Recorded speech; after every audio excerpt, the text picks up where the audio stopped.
Welcome to the Effects Loop. I'm Diaz. I'm Scott. And we're together keeping you in the loop of the guitar community.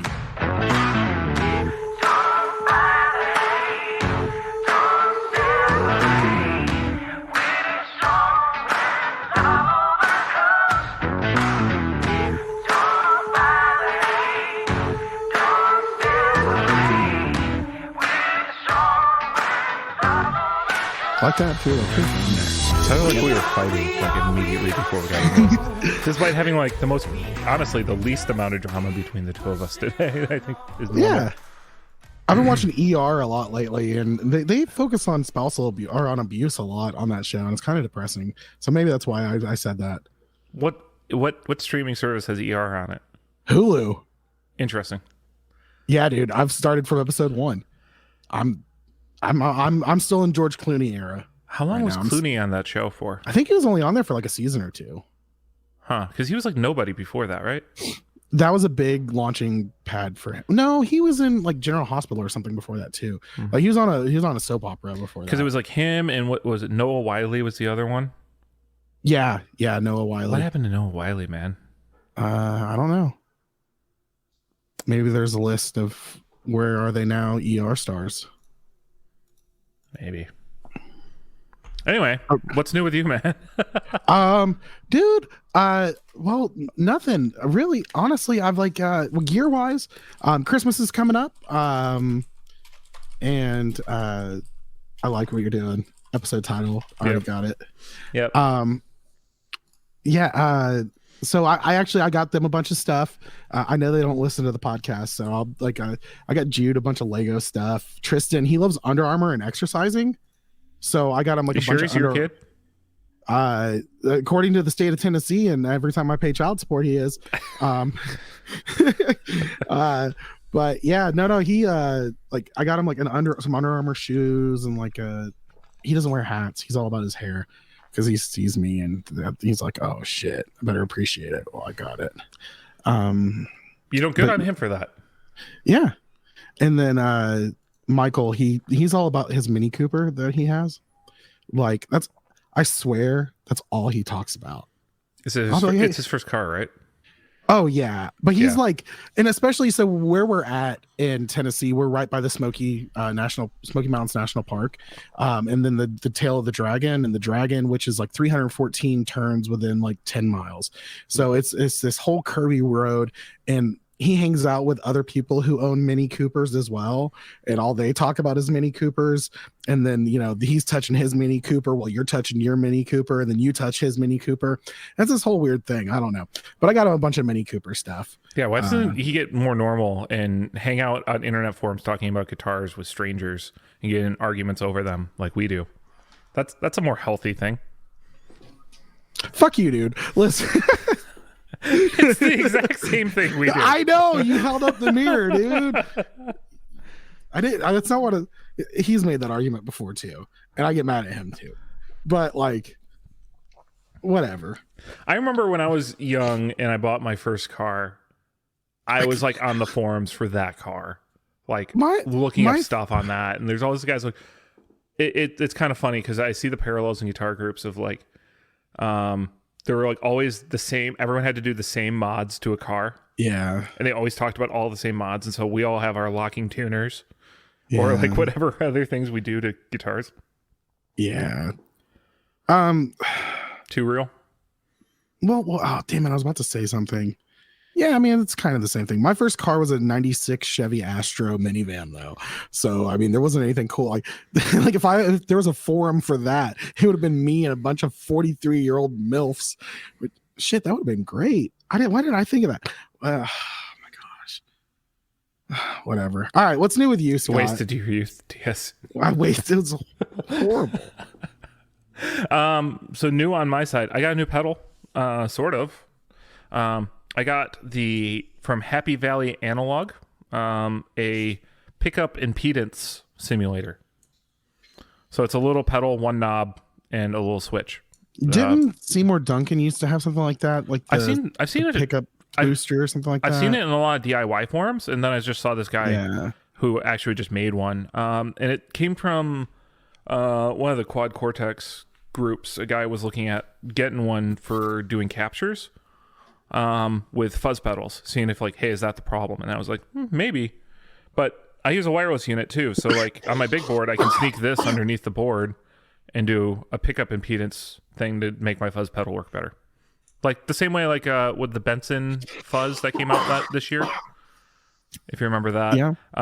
That has a pickup impedance knob on it because it's actually buffered. So so anyway, for like $20 or $25 or whatever it costs to get this, I figured I'd give it a try. It's how much? Like $20, $25. That's not bad. It's nothing. I mean, yeah, I mean that's like going and getting dinner somewhere. Quite literally. I mean, yeah, not even joking. That's not even a nice dinner. That's like I'm picking out at like Chick-fil-A. I can hit $20 pretty quickly. So, oh yeah, dude. I mean, Chick-fil-A. That's like if you get like a combo and some nuggets on the side, you're at $20. Yeah, because that's the best way to do it. You got to get That is what I had for dinner last night. Is a Chick-fil-A sandwich and nuggets on the side. Spicy chicken combo with nugs. Yeah, there you go, dude. I got away from the spicy chicken because of my heartburn, but the regular chicken with pepper jack cheese on it.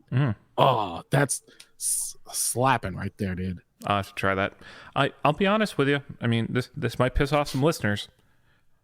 Spicy chicken sandwich, the spicy chicken sandwich. I think Popeyes is better. Oh, dude, now, you don't have Popeyes you don't have is Bojangles though. No, I don't have Bojangles. Oh, Bojangles chicken sandwich is just it's the bomb. If you live in Bowtown, it's Bow time. Go get a Bojangles sandwich. This episode is brought to you by Bojangles. Oh, we didn't do our sponsor, dude. Oh, I thought you were seamlessly transitioning into it. There's just now.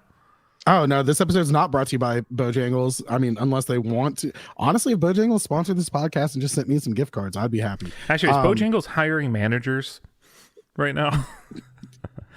Oh, dude, I would not want to work at Bojangles. Yeah, you'd probably hate your life even more at a fried chicken place. Well, I mean, it's not that bad. I wouldn't say it's probably like it would only be dinner rush then. Like the lunch rush wouldn't be as bad. Yeah, that would. I'd have to work nights a lot, and breakfast rush too at Bojangles is crazy. I mean, but they're open at like 5 a.m., so they have to get there at like 3-4 o'clock in the morning. Fuck that. Chicken ain't that good. All right, I'm just kidding. It's delicious. This episode is brought to you by purveyors of delicious pedals, Big Ear, but not purveyors of meat. Yeah, no. I wasn't. Yeah, they don't. Yeah, no meat. Don't do the meats over there. Are both of them vegetarian? I have never really had a conversation with Karen over her dietary preferences, but I just kind of assumed. Okay. Well, if you're curious about their dietary preferences, you can go to biggearpedals.com. They probably have a contact us section. You can go ask them. Oh my gosh, could you imagine if they got a random thing? Are you guys both vegetarians? Anywho. We'll get a note, be like, guys, we're so done sponsoring you if you keep doing this shit. Like, stop sending them to our website to do stupid stuff instead of, you know what? If you go to their website, add that as a note to your order that you place. See? And also, so go to biggearpedals.com. Check out, they've got an amazing selection of pedals to pick from. Every pedal I've ever played by them sounds fantastic. I've never played a pedal by them and been like underwhelmed or just kind of blah about it. It's always been fantastic to play with. Also, big shout out to our patrons. Go to patreon.com/theeffectsloop and you can be a patron supporter as well. We should at one point like read a list of them. So, but if you know, you know. All right, let's go on to gear news because we already did what's new. Gibson fires up the Johnny Winter 1964 Firebird with some characteristically missing parts. So they're recreating his Firebird exactly how he had it. Did you just look at the price tag? Yep. I haven't seen it. I'm gonna guess. We'll get there. Hold on. But I'm not gonna look. Okay. I want to guess. You want to play over under? I just want to. We'll just do hot and cold. Okay. Hot and cold. So it looks fantastic. Like I love a good. This is tastefully done relic. It's that aged white. It's yellowed in a really nice way. Yeah. I just saw the price on accident. We can't play the game. We can't play the game. I was off though. I was guessing like 13,000. But how many are they doing? It's Murphy Lab, right?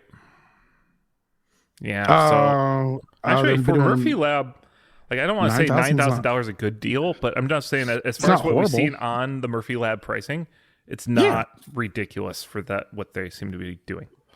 I like the look of it, but it's So you got you got a really worn down white Firebird with severe yellowing and patina. Yeah, it looks and like it was sponsored by Marlboro. Yeah.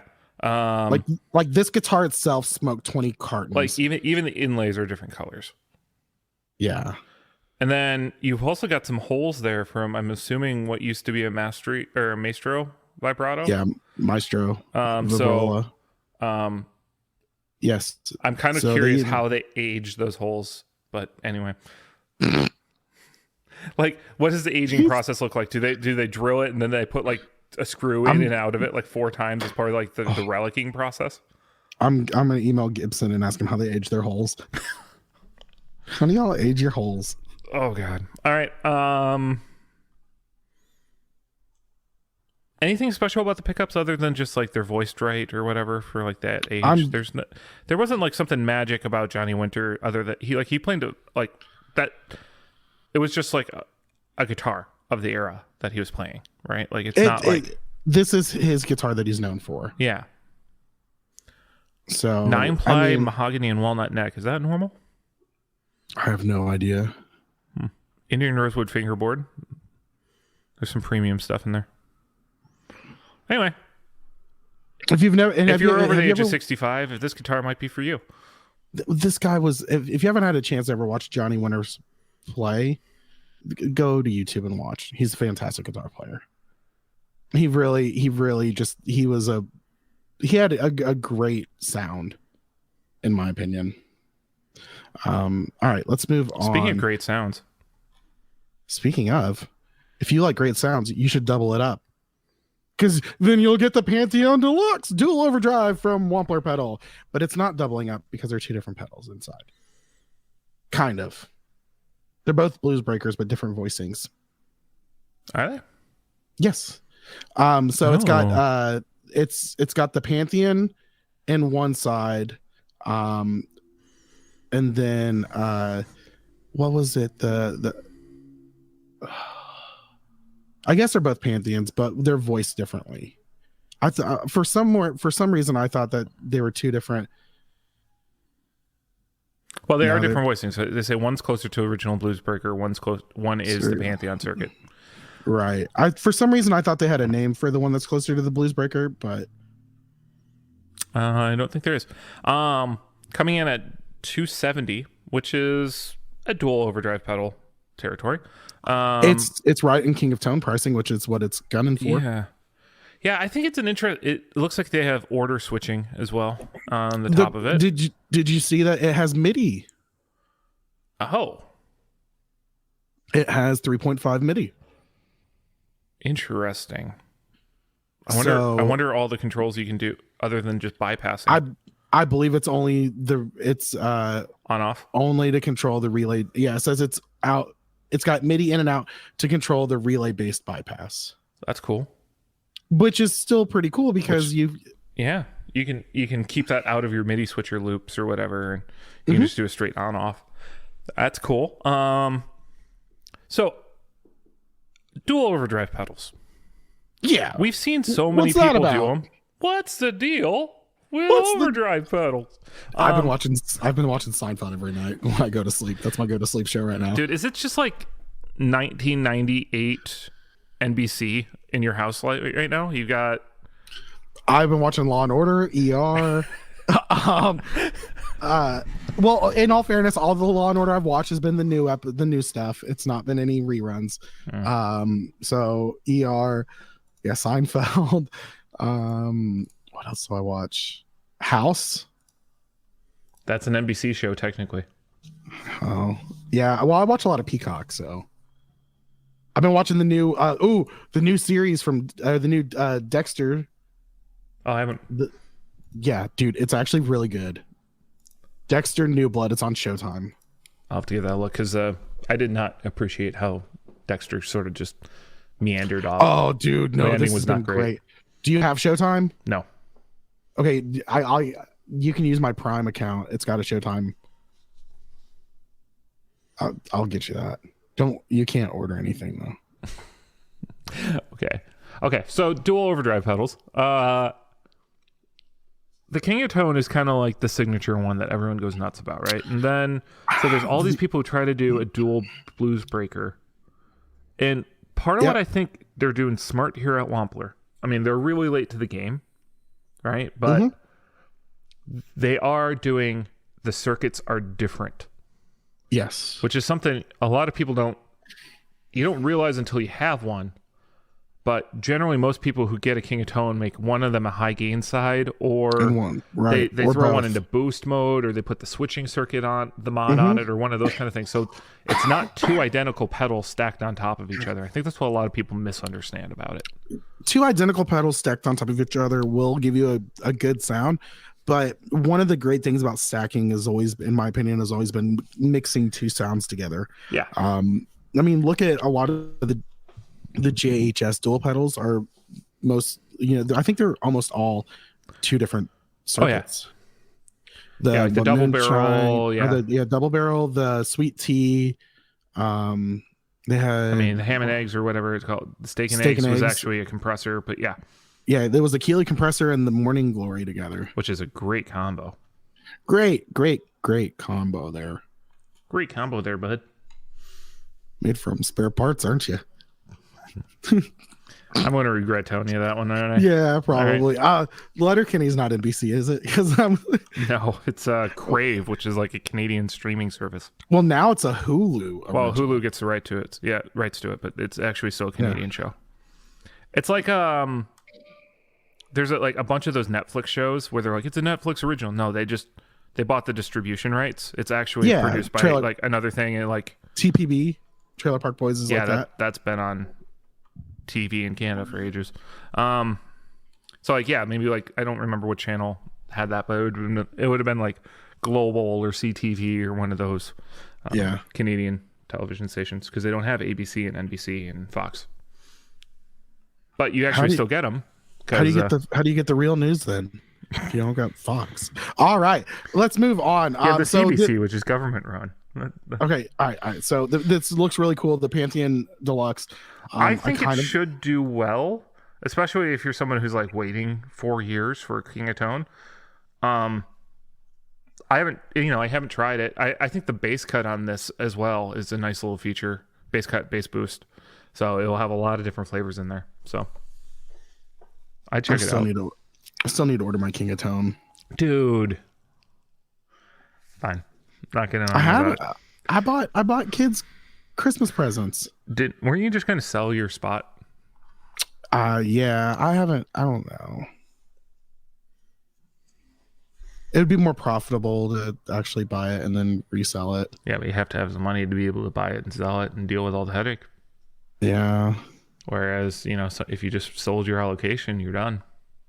Yeah, where would I go to sell my allocation though? Where would I like? It would have to be it would have to be a handshake deal.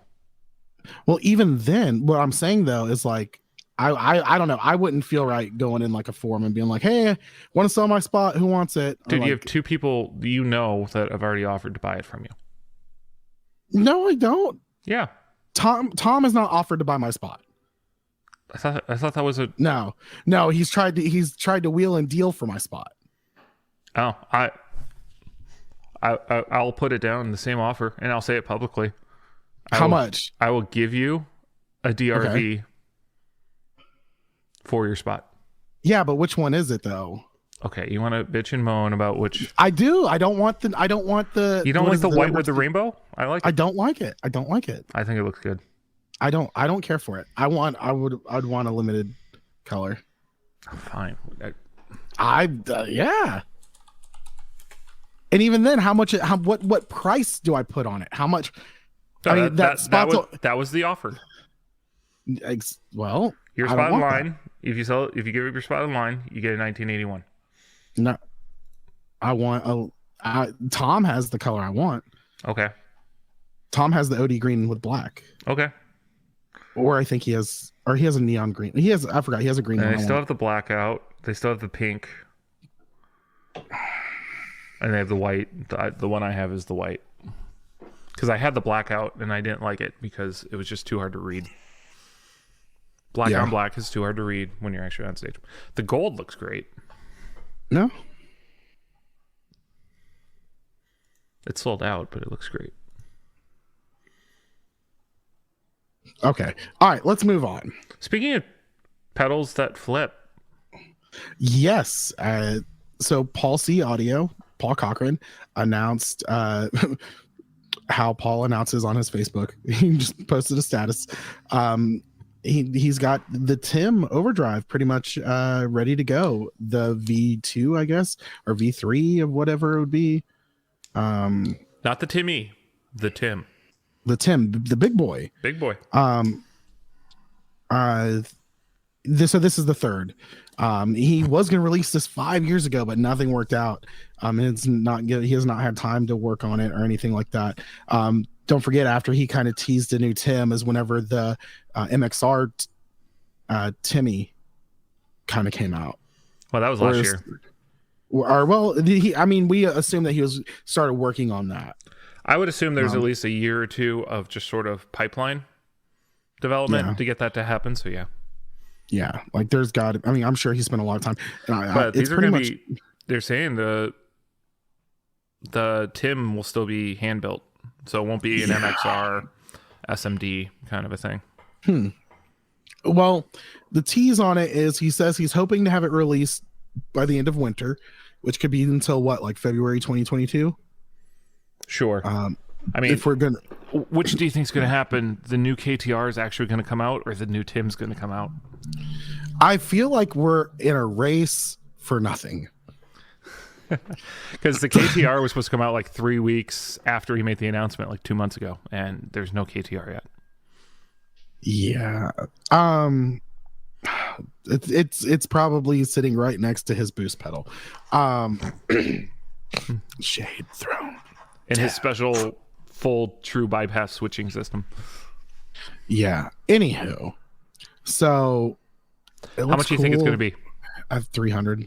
Yeah. Seems about right. I think 299 is like the perfect price point for it. And people will pay that all day. All day. 299, no problem. So there's a send and return on this guy. So does that mean it splits up the between there's a split between the boost and the overdrive pedal? Yes. Cool. So that's where you've got your boost on one side and your bypass on the other. So they're going to be independent. Yeah, so it's like you can do that with the King of Tone mod. There's the 4. Yeah. Almost all Wampler dual overdrives come with 4 jacks. Yeah. So that you can put in a loop switcher and turn them both on. Or MIDI. Actually, the MIDI thing makes it a lot easier if you're willing to program that. Cool. All right. Let's speaking of cool. You can sound really cool with the new Crazy Tube Circuits Crossfire, which is, I'm guessing, a Dumble because it says you can get some SRV and John Mayer tones in the same box. You sure it's not 2 tube screamers? Get those classic Fender Blackface amp tones with a hint of a certain little green stomp box. Okay, so it's an amp. It's a Blackface amp in a box with a tube screamer. Okay. With variable clipping, so it looks like it has symmetrical and asymmetrical clipping. It looks a more gain nice. mod. I want it. I like it. I like the aesthetic on it. Doesn't look like it's copying anybody in a really nice way. It's got that like paisley. Yeah. I do enjoy this. It is very classy looking pedal. Crazy Tube Circuits. We've covered them before. Yeah, they make some cool stuff. How much is this going to be? Please be 219 euros. So what, $250? That ballpark, yeah. I like ballparks. Oh, so we talked about them most recently with the golden ratio. Compressor. Yeah, $247.75. So yeah, $250. Man, I'm getting good at this shit. Oh, I like the artwork on the Black Magic boost. It's got a Roy Lichtenstein kind of a vibe. Lichtenstein. Yep. I just think of Ulrich von Liechtenstein. Name the movie. Come on, you can do it. Dude's dead. That's my only hint. Dude's dead. Lebowski? No. All right. I don't know. Ulrich von Liechtenstein. Yeah, don't know. A Knight's Tale. I have never seen A Knight's Tale. Seriously? Seriously. That's a fantastic movie. That is a legitimate, like, I love watching that movie. It's a great story. All right, I'll add it to the list. Yeah, Heath Ledger does a fantastic job. That was like that was one that like made him respectable. Made him a before. leading. Yeah, it made him a leading man. That's what launched him into leading man. Like, I mean, he was position. fine in 10 Things I Hate About You. Yeah, but he wasn't the star. But like Julia Stiles was the star of that movie. Right.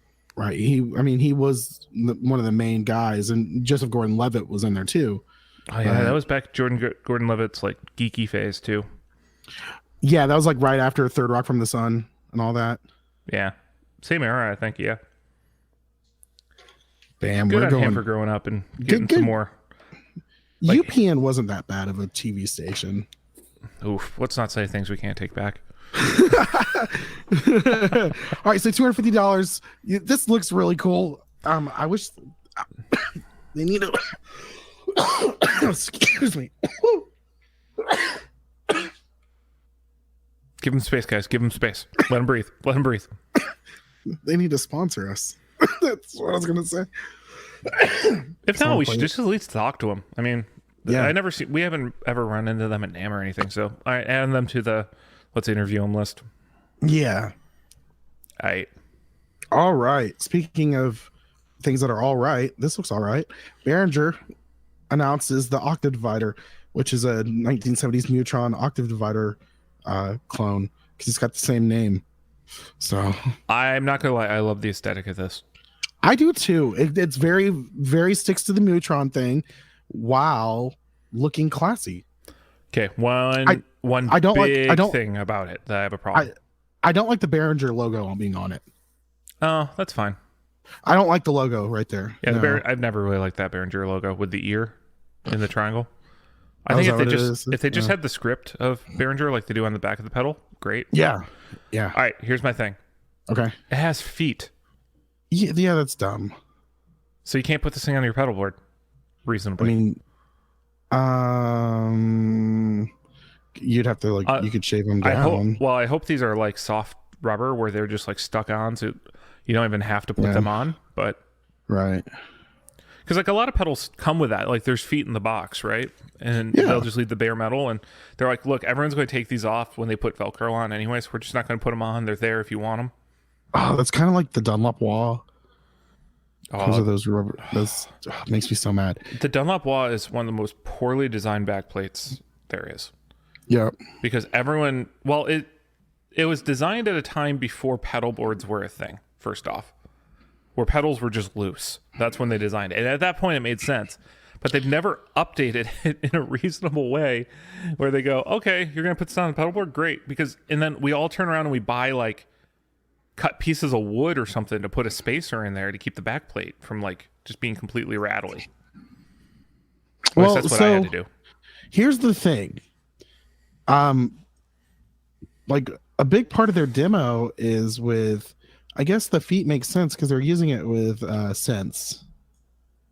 I mean, they start off with guitar and bass, but then they move to synth. So I really want this. This? Yeah, I mean, yeah, dude, it's cheap. It's $100. Yeah. They got it on Amazon Prime. I might order if they have it on Amazon. If not, it'll be on Sweetwater. Yeah, but Prime lets me be impatient. It helps with the Sweetwater. No, that's not the Sweetwater. I don't think it's in stores yet, bud. Good. For some reason, Thomann seems to already have it, or at least they're taking pre-orders. But it's a pedal. Yeah. Thomann shipping might not be that bad. I don't want to wait. A new Toyota for my fries to get colder. All right. Yeah, $84 at Toman right now. Delivery date unknown. So they don't even have them in stock yet. So it's still coming. That's what she said. All right. But since we're already on Toman's website, let's go ahead and talk about this next thing. This weekend, Harley Benton? This weekend, Harley Benton. See, I thought I thought I say this weekend Harley Benton. You go Harley Benton. I thought that's how we did it. And I was trying to set you up. I thought you do. I thought you say this weekend, and I say Harley Benton. We need to get this. We gotta start practicing this. All right, rehearsal on Wednesday, and then we'll bring be a ready side for dish. Sunday. Yep. we need to be off the music stands by Sunday. Okay. Oh my gosh, off the music stands. Oh. All right, so Harley Benton DNA Effects Get Pro now with even more power and flexibility. So they already have a DNA Effects Get, but this is the Pro. This is more power, more flexibility, as they say. It looks pretty sweet. I actually sent them an email to tell them that I like their stuff, and we have a jingle. And so you got 51 amp models, 31 cabs, 64 effects. 64 effects. Nintendo. So did you know you can play Nintendo 64 on the Switch now? Oh, is there an emulator? Well, they've got their app on there. So I have to buy like new versions of games I already own, or like can I like download ROMs and just like throw? No. Well, you like if you are a part of their like if you pay like their yearly subscription for their online stuff, you get it for free. Air quotes. How much is it per year for the online stuff? Like $55, but then you get like Nintendo 64, Super Nintendo, Sega Genesis, old Nintendo. They're working on GameCube stuff, and anytime they release it, you get it. If I start flying more, I might get a Switch. I like it. I just bought Lego Harry Potter all the years for $10. Not bad. Not bad. Yeah, that helps with my Harry Potter kick now that I'm done watching them again. You know, J.K. Rowling has more money than the Queen of England? Yeah. I learned that from Ted Lasso. Okay. What is that on? Apple TV Plus. I don't have that. Yeah, next time you buy a new phone, you'll get like 2 months of it for free. So I have to binge watch Ted Lasso as fast as possible. You will anyway, so don't worry about it. Yeah. Don't feel pressured. You just will want to do it. All right, so what were we talking about? The multi-effects from Harley Benton. Harley Benton, yeah. 64 effects. It's got a stereo effects loop. Yeah. Stereo outs, both XLR and TRS. Headphone out, has ground lift in it, MIDI out / MIDI in, so it can only do one, I guess. That's absolutely insane. It has an aux in as well for running like other stuff through it. It has an amp control switch in it too. It looks like it has it's called pedal 2. I assume that's a expression pedal input. So I would put this in both by price category and feature features wise. Probably goes up against like the more GE whatever it is, 200, 300. Yeah, and this is only $274. Yeah, I think it's great value. So the fun question then will be, which community adopts it? Because like with all these multi-effects pedals, Swedish death metal. Yeah, you kind of need one of the communities to really adopt it for it to take off. Because the Germans. You jump on like the Facebook groups and the forums of this, and like being someone who got a quad cortex this year, it's a steep learning curve for a lot of people to get into one of those things, myself included. Like I'm still figuring it out, and you need those kind of communities of people like just to talk to about it, to kind of figure it out until it gets more established and kind of out there. So like you hop in like a Kemper group and everyone's like now just sharing like, oh, I found this cool profile, check it out. Yeah, like it's already like settled. No, people know how to use them now, and like there's support. Versus like the new products, everyone's like, well, I don't know how to do this. Oh, I can't do this. Oh, where's all these false promises? And everyone just gets so angry in those groups. So it just takes time. Yeah, I don't know. I think, well, some of these are becoming so simple though. that and they're so cheap that I feel like any adult is going to be able to get it and start messing with it and using it. But I think these are like, particularly this is the kid who wants to get a Pod Go and it's too expensive. I want a Pod Go. Yeah. I don't know. Like this could, like my first effects pedal was like a Korg AX1G, which was probably what, $150, $200 when I started playing guitar. Yeah. So $250, $300 for a first effects pedal, and nowadays doesn't seem that crazy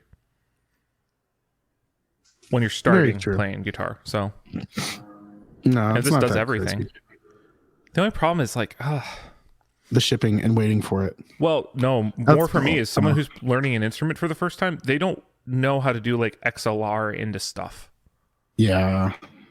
You kind of just need the set it and forget it stuff of like just turn an amp on. I guess headphone out on this would do fine. Well, even then, the cool thing about this is that they can plug it into anything and make noise, whether it sounds good or not. They can plug it into an amp.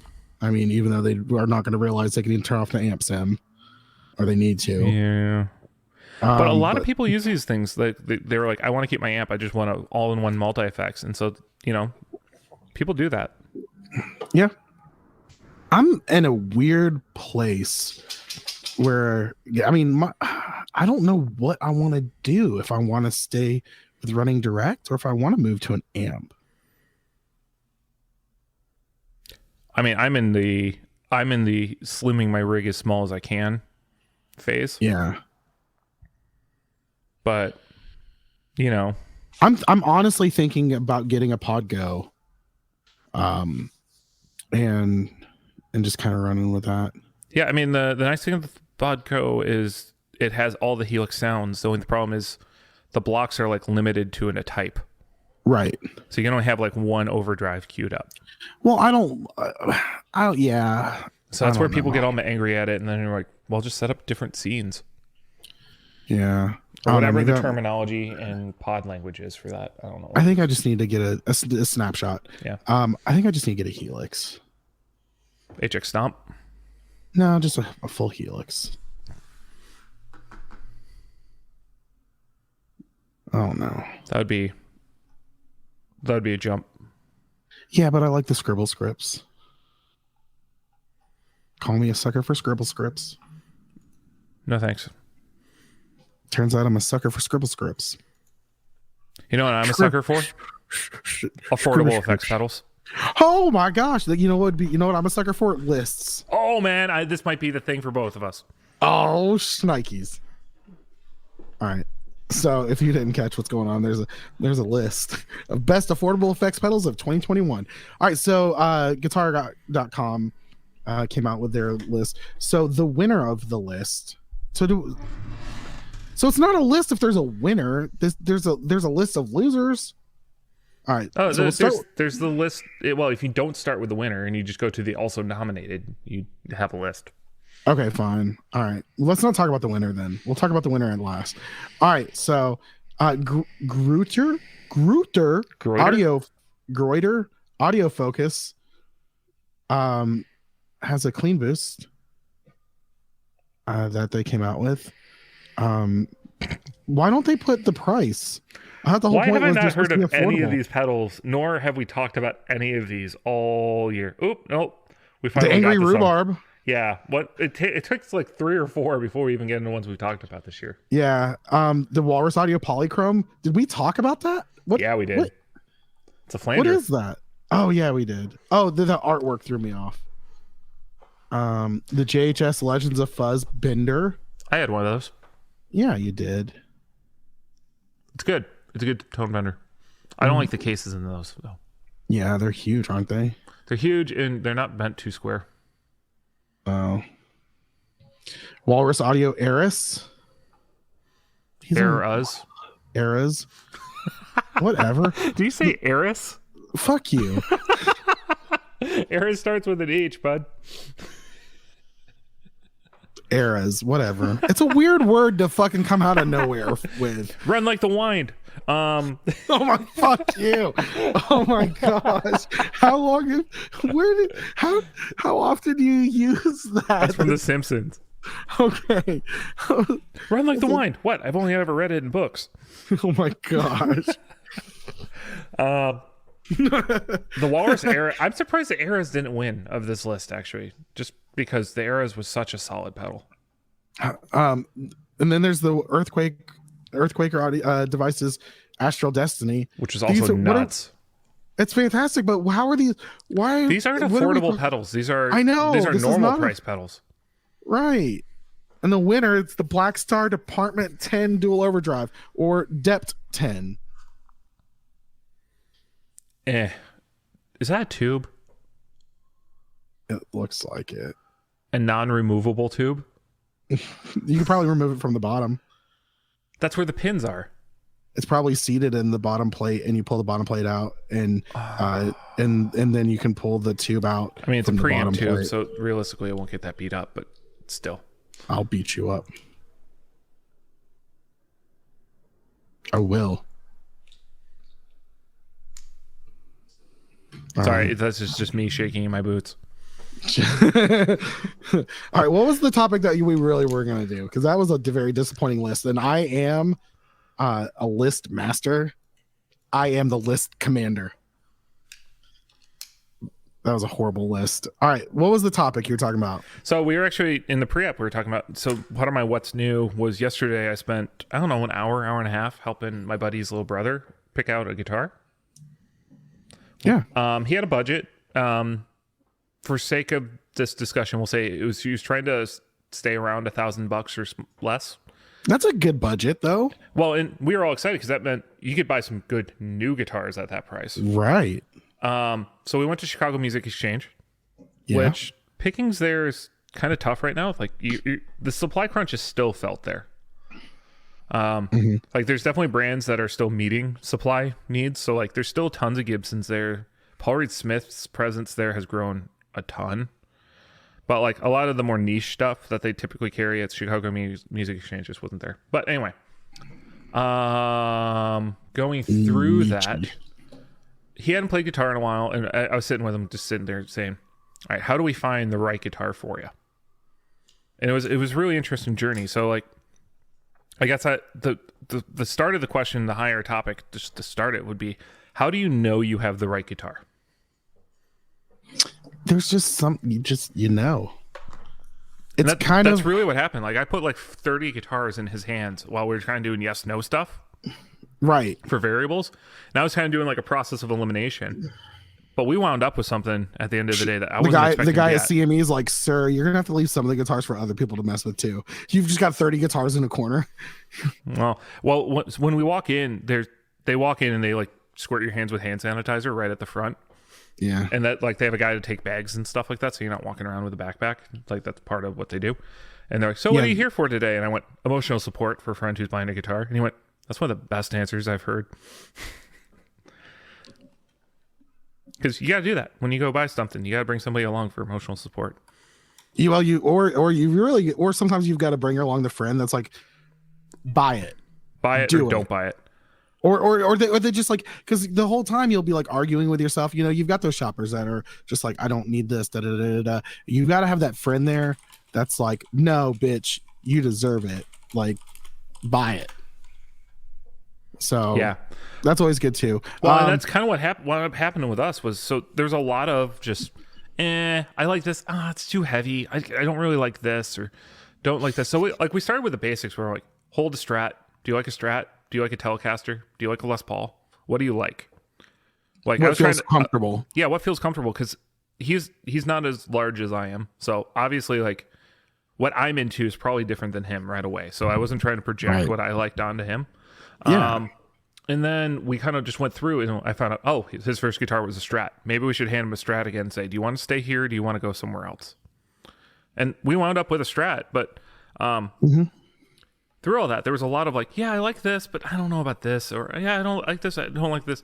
And then I finally handed him the last guitar right about when we were about to end, because we were settling on a Player Plus Fat Strat. And he was like, is there an American version of this? I can just see like what the quality jump is. And I went looking for an Ultra and couldn't find one. And then I found this used American Standard that had a humbucker in the bridge. Handed that to him, and he just lit up. Like just the minute he touched it, he was like, ooh. And I'm like, I'm going to go put this other one back because you're done. Yeah.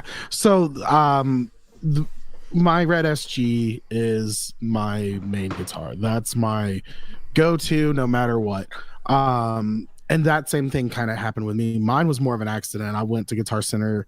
You know what they say, F around and find out. And I found out that I love this guitar. I picked it up. I saw it.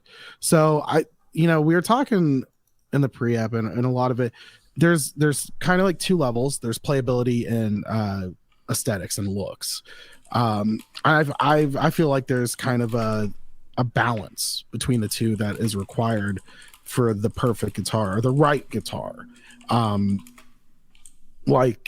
saw the SG and I've always had a thing for SGs. I mean, the reason why I play guitar and actually really learned how to play guitar is because of Angus Young from AC/DC. When I was in high school, I watched AC/DC live at Donington, and when he came out on stage and everyone cheered, went nuts, I was like, oh frick, that's awesome. That's just kind of the thing. I saw that and then I played it and I felt it, and that was a really big thing. One of the things I have to say that I don't really take into effect is sound. Most guitars, I like to play them unplugged, even electric, before I play them plugged in, to see if it feels right, because you can always change the sound. You can get different pickups. For the this is why I started with shapes with him too, was just to say, like, look, regardless if you just tell me you like a Telecaster or Strat, I can get you any tone you want out of those body shapes. They exist. Yeah. Especially like, Strats and Tellies, where there's a lot of them have the whole swimming pool route. You can put anything in there. And even then, if you're getting a guitar with P90s, there's P90 size humbuckers, or say you get one with humbuckers and you like P90s, there's humbucker size P90s. Like you can do anything with the electronics. But if you pick up a guitar, you sit down, you play unplugged electric guitar, you will get an idea of what that guitar is going to sound like, because it just resonates, and you can, you've got an idea of what it's going to sound like. And that's, I think, a great thing to do whenever you're buying a new guitar as well, is don't plug it in right away. Now, if you're just going to fart around and everything, you're not specifically looking for a guitar, don't follow that. Mm-hmm. But if you're specifically going and looking for a guitar, don't plug it in, because not right away. You do want to plug it in, but not. Yeah. That's like third date. That's third round. Mm-hmm. First round is by like feel, and first round is really by looks. Like you know if the guitar is not going to look well for you. Second round is feel. Mm-hmm. Third round is sound. And that's a big thing. And so you're a big guy, Scott. I'm a big guy as well. One of the things that I'm very conscious about with my guitars is how it looks on me whenever I'm playing on stage. For some reason, it's just always been a thing. So that's one thing I take into account. Like I can't play large body semi hollows, or almost pretty much hollow bodies, like Gretsch Falcons. Most Gretches I can't. The only Gretsch I ever really owned and kept was the Historic series, and it was actually a thinner body. It wasn't a really big body. But that's my personal choice on the aesthetic of how I look. So I don't know. Yeah, aesthetics do matter. I mean, I handed him at one point like a PRS Mira. And he's like, "Oh, I really like how this feels. I can't do the birds, dude." And I went, "That's fine." Wait, he can't do the birds. The birds are the best part. Well, dude, birds are the best part. First off, he ended up with a black Strat. So like, I think everyone's going to be mad about aesthetics, but that's where he really liked. He really liked the Silver Burst Strats on the Player Pluses. Ew. They actually look quite good. Okay. And we wound up with a black Strat with a metal pickguard, and he just loved it.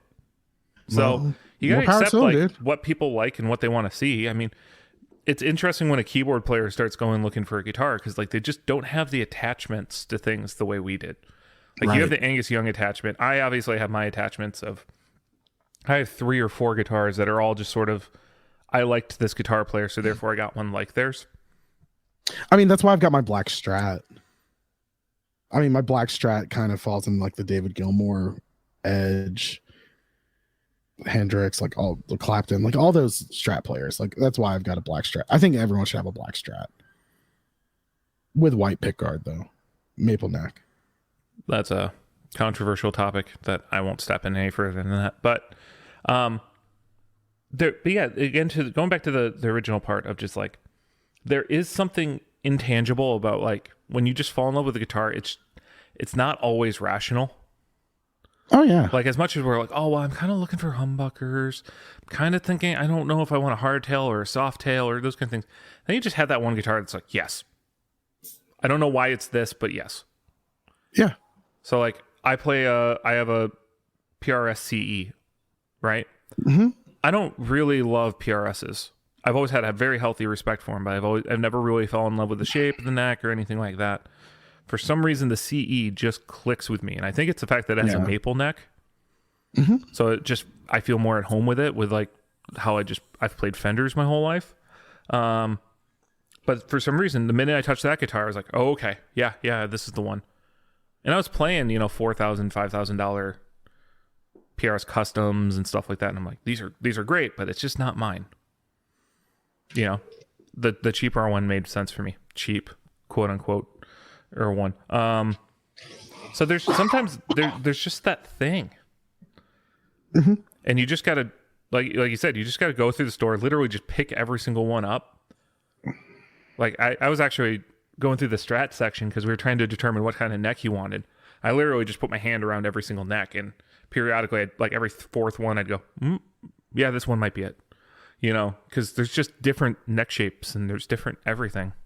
Yeah. And you just know. Like, I don't know how to describe it, like, unless someone's like, I want a baseball bat neck, and they're like insistent that they want the thickest thing they can find. But go get the, Brad Paisley Telly. Oh, yeah, it's a chunky boy. The Richie Kotzen Telly, too. Oh, my gosh. You had one of those. Yes, and that neck was thick. I actually like the Paisley a good bit.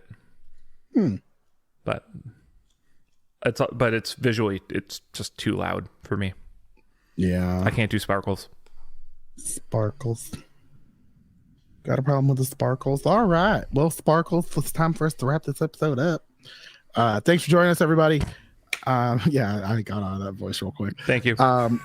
You're welcome. All right, so go to theeffectsloop.com, and it has links to all of our stuff. Our Facebook group, which you can go on this week, and we'll continue. Tell us how you know a guitar is right for you. When you know it's right, and please, no horrible, stupid stuff that we have to kick people out for. Tom. I don't know why I'm picking on Tom. All right, but you can go there. We can check out our Instagram or YouTube. You can email us. You can also go to our Patreon and become a Patreon supporter and get picked on like Tom is right now, because you're in our chat group and we talk about things. We talk about stuff and things. You're gonna get like 3 voice memos in like I can't wait. 3 to 4 days based on this comment. When I see Tom has sent a voice memo, I know you already won. You've already won. I've already won because I've made his eye twitch. That's it. If you can just get Tom just a little, just irritated enough, not angry, not upset, irritated enough to send you a voice message, you've made it. But go to patreon.com/theeffectsloop. You can join the Patreon group there. Also, big shout out to Big Ear Pedals at bigearpedals.com for sponsoring this episode. Go buy an Albie. Oh, they're fantastic. Ooh, I get my Albie back tonight. I just remembered that. Oh, yeah, you were loaning it, weren't you? Yeah, I loaned it to Andrew, and I haven't gotten it back yet, simply because our schedules have just been horrible. So, yeah, I'm going to Andrew's for dinner tonight. I'll get my Albie back. I need to see if he wants me to bring anything else for him to play with. That's a good question to ask him. All right. Well, while I'm thinking about that. Okay, anyways. All right. Bye, guys. Bye. That was a whole ADD random spurt at the end. At the end? Talk about this an hour. Oh my gosh.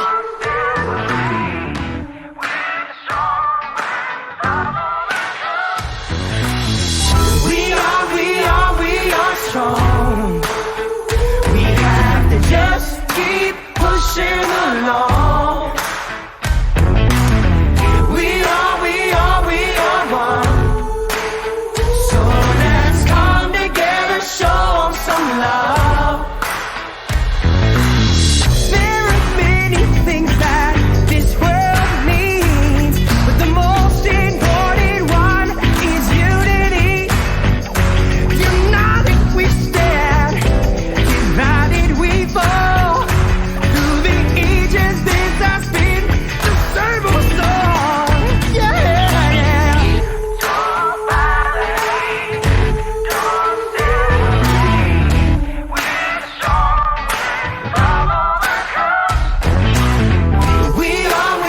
We are strong. We have to just keep pushing along. We are one. So let's come together, show some love. This song is not about race or politics, but the hate that resides in the hearts of men. Desperate times call in desperate measures. So why don't we be desperate to love each other? Let's erase hate from the dictionary. Why is negativity always drawn out? Pictionary, visualize love, energize lives together. We undefeated. A plan to make where there's no gloves needed. When we weed into the mindset of achieving and believing in community that remains happy. Ever after, the world should be one. Hate annihilated, every heart is one. Love again. So Don't buy the hate.